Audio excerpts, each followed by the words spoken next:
Oh, hello. You're late. Today we're going to look at the way I personally like to use repeated shapes in my cute little drawings. Then we're going to overthink that for a while, and we'll end by looking briefly at a very famous artwork that inspired me. It doesn't matter if it's good or bad, it's content.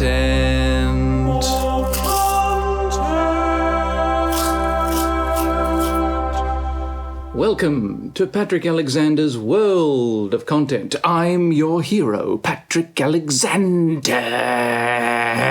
Recently, you watched, enthralled and agape, as I drew this. And as I mentioned at the end of that video, I have a little bit more over-explaining to do about it before we can achieve closure and move on. It's got one of my stripy trees in it, which is something I picked up from Dr. Seuss, of course, but I often put patterns and decorations on other parts of the landscape too, a habit which began in imitation of George Herriman and Crazy Cat, and as only one small aspect of that imitation, because, I love this. I love this.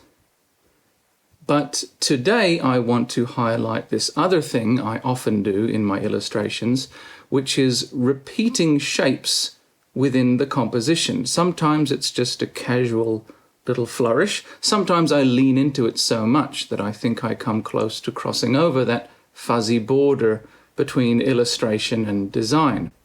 Now in this picture, the shapes aren't very exciting. It's just circles and crescents really. But since the canvas itself is one of those circles, hopefully it's a little bit intriguing and visually satisfying. Here is a crescent moon, and a crescent is just a circle punched through another circle, much like these craters on the surface. The shape of the moon is sort of mirrored, but bigger, by this crescent-shaped treetop, and the outer edge of the treetop and the curved horizon over here form two circles of equal size which intersect at the midpoint of the background and make the whole top half of the picture the shape of an arse in the classical tradition. Returning to the first moon, thank you, the whole landscape is a series of circles radiating from this one. First the moon, then the purple sky, then this implied crescent created by the shadows across the impossibly curved ground, and so a final crescent whose outer arc is formed and shared by the edge of the picture itself, or the edge of the canvas. So the window into the picture is part of the picture, which is always true, of course, but it's a fun thing to play with. Speaking of windows, that impossible horizon means that through this one in the tree, where there really ought to be sky, there isn't. So the stars have to be cut out ones dangling in the midground, unlike over in this window, the very real moon, hundreds of thousands of miles away, against which Jube is bonking his head. And between, across the leaves of the tree, an irregular pattern of both types of celestial shape. I've been using this little, what should we call it, a compositional trick, a technique, a bad habit, an unfortunate compulsion like a tic, a creative dead end. Anyway, I've been doing it for a long time. I found a series of Raymondo Person drawings from 2009 and 2010 with some simple examples. Using clouds and treetops is an easy way of doing it, since they can be whatever shape you like. I always really liked this one. The little cloud is like a donut hole punched sideways out of the tree and then forms another straight line up and down with the third circle of the same size that is Raymondo's head. So the arrangement of objects implies a second invisible tree, perhaps, standing next to the first one, or at least a rectangle with 3 invisible sides. Here I've used a plume of volcano smoke instead of a cloud. Certainly not the last time I'll be doing that. I like putting volcanoes in my pictures, and now that I think about it, by the end of this video, we might learn why. This one's a little different because there are 3 swirl shapes. The cloud, the engraving on the gate, and that object on the ground. But they're only the same shape in the world of the picture. From the viewer's perspective, the swirls are at different angles, projecting different shapes onto the 2-dimensional plane. Normally I would do the opposite, using objects in the picture that are completely different to project the same shape, the same pattern, the same arrangement onto the 2D plane. As I said earlier, like design by way of illustration. This is nice though. Having to find the repeated shapes within the world of the picture is more inviting and intriguing, isn't it? And a bit less show-offy. I should do this more often. Do you see what I mean? If you walked over and stood next to those trees in the background, they would not resemble a set of Mario Kart starting lights dangled by Fish and Lucky 2 up in his cloud. And from Mr.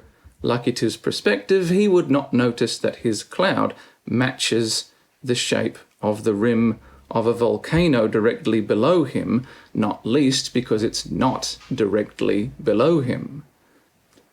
Or is it?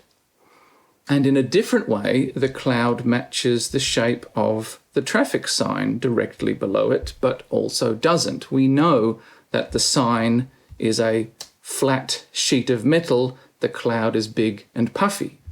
This one's a bit more subtle again. I think the shape of the cactus is echoed by the chimney pot tower in the distance. This one feels more like a proper drawing and less like a showroom display of autofillating perspective trickery. But I do like the way the clouds might be bits of the tree that have come loose, and the stones on the ground might well be clouds in the sky. Now, I've never loved this one. There's something unbalanced about the composition, and obviously the whole thing is a bit overboard, but I do like the idea of absolutely everything in the environment waving at you. That's a powerfully friendly little wave there, Raymondo. Whereas this is one of my favorites. The repetition and alignment of shapes is clear and simple and aesthetically very satisfying. There are no extraneous elements, and what is there is enough to hold your interest for longer than you'd immediately expect, I think. Go on, pause the video for a minute. Yes, well done me. A bit more recently now, this is from January 2019. And yeah, like I said, sometimes the repeating shapes are just something I throw in casually just to add another point of interest to the picture. Here, as usual, I've got the treetop and the clouds and the snow on the mountaintop too. Oh, and I think the smoke from the chimney snaking off into the distance was intended to resemble the queue of ramen shop customers too.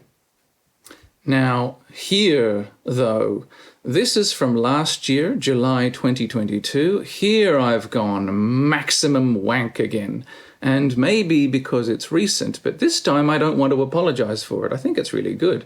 It's flat, but flat like a 16-bit platform game, you know?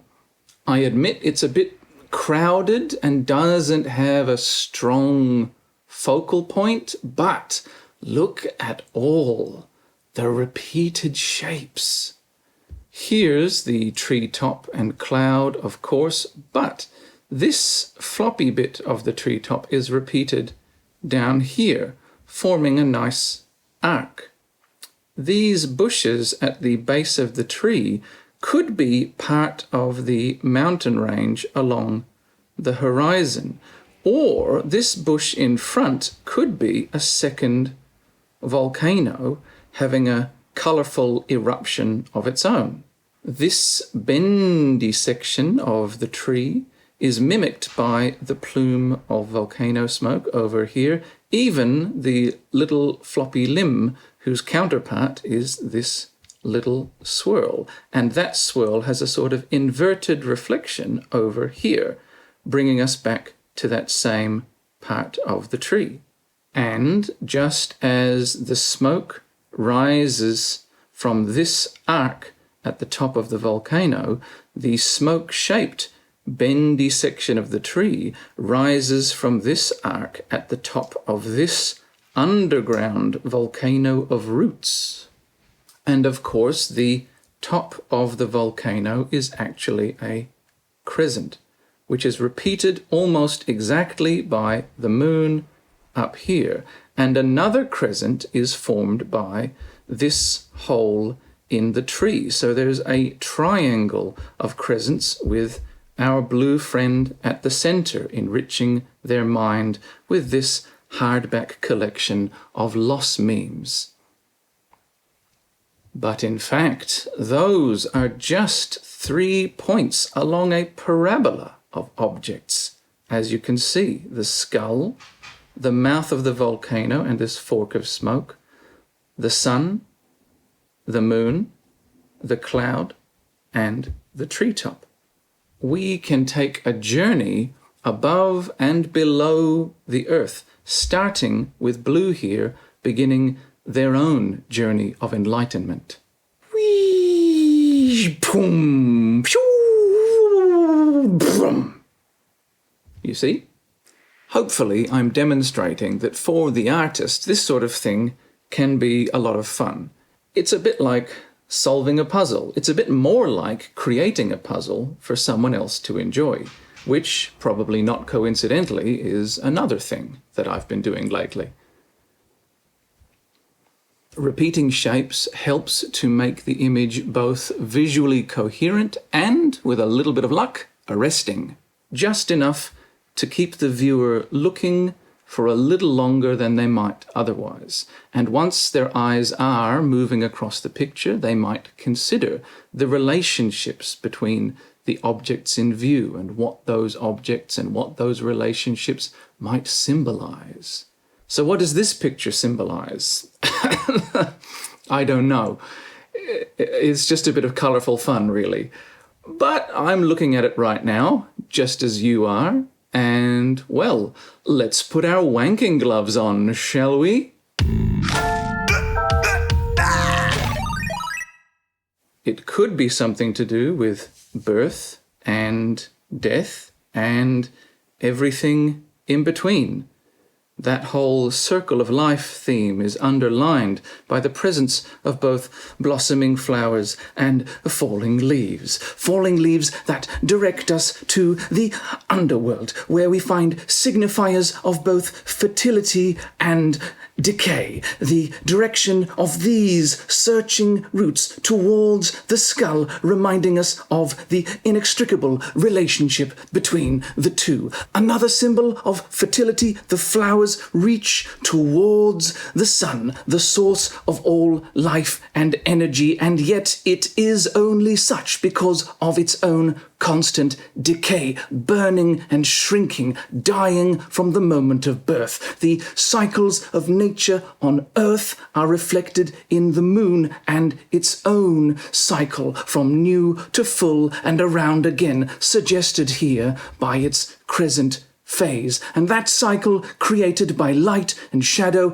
emphasizes again both the relationship between the sun, the light, and the earth, the shadow, and the relationship between life and death, two halves of the whole separated by time, each succeeding but never supplanting the other. Excuse me, I need a glass of water. Beyond mere decay, the shape of this eruption of fertility suggests a relationship to destruction. Seismic activity, like earthquakes and volcanoes, is essentially the earth ploughing itself, bringing up fresh nutrients from below. This is one reason places like Japan and New Zealand, sitting on several active fault lines, are landscapes of endless mountain green, while much of Australia, some of the most geologically ancient land in the world, is desert, lush with beauty, you have to admit, but not, actually lush. And finally, the presence of a literal text in the image is implicitly metatextual. Look at blue here. This is you and me. All this interpretation we've just done, what allows us to derive meaning from this picture and from our experiences and from life itself, but a combination of curiosity, knowledge, and imagination. And yet, blue's journey of learning and understanding eventually leads them concurrently with their own journey through life to their own mortality. Do blue's thoughts and ideas die with them, or can they become fertilizer for the growing mind of the next blue? Perhaps blue's afterlife is the blue book. Ideas and information are abstract, and the book is non-living and cannot change, but it feeds the living, thinking being, transferring its ideas into an environment where they can grow and evolve. And if these ideas help the living being to enjoy and make sense of their limited life, their experience of the world, they can transcend those limits through the magic of language, of writing, of recorded media. From a humanist perspective, we can consider language a sacred thing, not to be desecrated by advertisers and influencers who trivialize it, by politicians and public relations people who use it to obfuscate instead of communicate, or by fascists who do both and worse, attempting to rob it of meaning and sense altogether. Perhaps Blue and their book are the centerpiece of this image because they represent the sacred. The non-living text gives meaning to humanity, and humanity gives life to the text.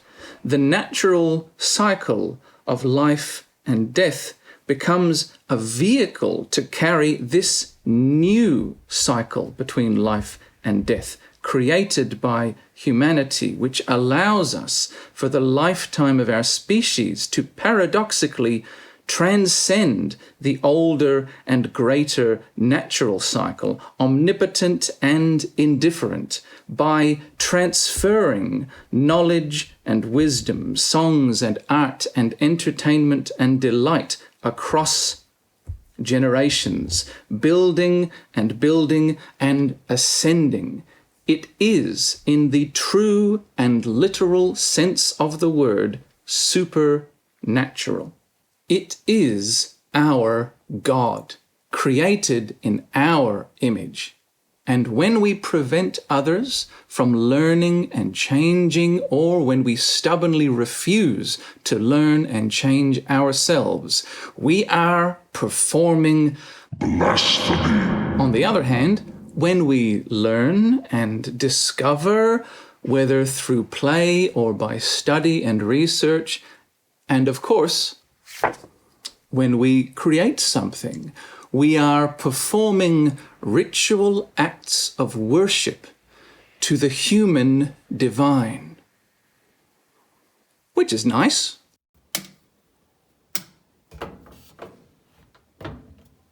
The great thing about art of any kind is that you can decide for yourself what it means to you, or likewise by simply spending enough time with a picture, an album, a video game, because you just like it on some instinctual level, it just vibes, it will acquire meaning by association with your contemporaneous experiences. But anyway, we were talking about repeated shapes. It's a thing I often do in my drawings.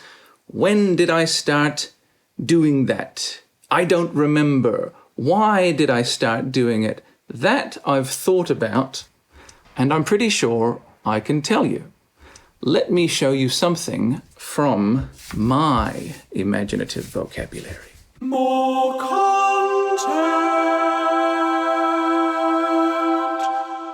I avoided the word introduce because you probably don't need me to introduce you to one of the world's most recognizable artworks. But, just in case you have never seen this before, first of all, take a moment to get your umbilical cord cut. Okay, you with us? All good? Okay. This is The Great Wave off Kanagawa by Katsushika Hokusai. And so is this. And so is this. And so is this. I don't remember when I first saw The Great Wave. I would guess sometime in junior high school in a perfunctory half-lesson drawn from the slim chapter of the art history textbook where they acknowledge that occasionally people outside of Europe did nice pictures too. It is a striking image, and especially striking to a young cartoonist at the time was that it is so clearly a drawing and a mass-produced one. Flat, bold colours inside, clear, sharp lines. Even so, people in the West, even expert commentators, will often accidentally refer to the Great Wave as a painting. Art equals paintings is a difficult meme to dislodge from the public consciousness, and as for the experts, I suppose in the fine art world, it's difficult to imagine that an acknowledged genius like Hokusai might have more in common with Hal Foster than Michelangelo. Anyway, what made me really love The Great Wave was when the textbook or the teacher, whoever it was, pointed out the repeating shapes. The sky is an inversion of the wave itself, a second wave in negative space, making the landscape a giant yin-yang. Mount Fuji in the background is duplicated by this Fuji-shaped wave in the foreground. Those two are always mentioned. Personally, I see hints of the fishing boats, their curves and pointed tips in the surrounding waves too. And I like to think of that tremendous cloud in the background as mimicking the sea and the shape of the great wave, rolling and breaking and crashing up there too. The two are moving at vastly different speeds, but alike just for this instant. What a way to subtly convey the sense of time freezing, as it might in a moment of terror. And the way these shapes draw the image together and move your gaze around the picture, it's so planned and designed, and yet so natural, so unforced. Not like this mess. Almost minimalist, yet detailed and rich. You can see why I've come back to this picture again and again and again over the years. There's a lot to learn from it, and it's enjoyable to learn from. And that's all I wanted to tell you, really. There is something particularly special, I believe, about the relationship between Mount Fuji and the Fuji-shaped wave, but that's a big enough tangent to require its own video some other time. Let me know in the comments if that's something you'd enjoy, and obviously subscribe if you want to make sure you see that when it appears. For now, though, thank you for indulging me in this talky, pseudo-philosophical, and rather self-serving excursion. But what else is YouTube for? If you really do like my drawings, a few of the ones in this video are available as prints and assorted goods in my Redbubble shop, maybe my Ko-fi shop too. Go and see. I'll be posting new illustrations along with comics and stuff on scrampbonk.com, and you can continue to watch me make stuff and talk about making stuff right here on this very YouTube channel. Subscribe! I enjoyed making this video, you enjoyed watching it, but that doesn't make us friends. Goodbye. Big thanks to my 7 trillion Ko-fi supporters, especially Chunksa Bacon, Catherine Treat, One Spicy Meat a Ball, Gore Bless Your Governor, Shifty Wimple, Ravel's Bonero, Handry Napkin, Limberly Stools, Anal Fizure, and the People's Republic of Bangladesh. Thanks, guys! Everything from kissing and nibbling to touching over or under the clothing to digital stimulation. Video games? Thus, the definition of foreplay is, like its intended outcome, fluid.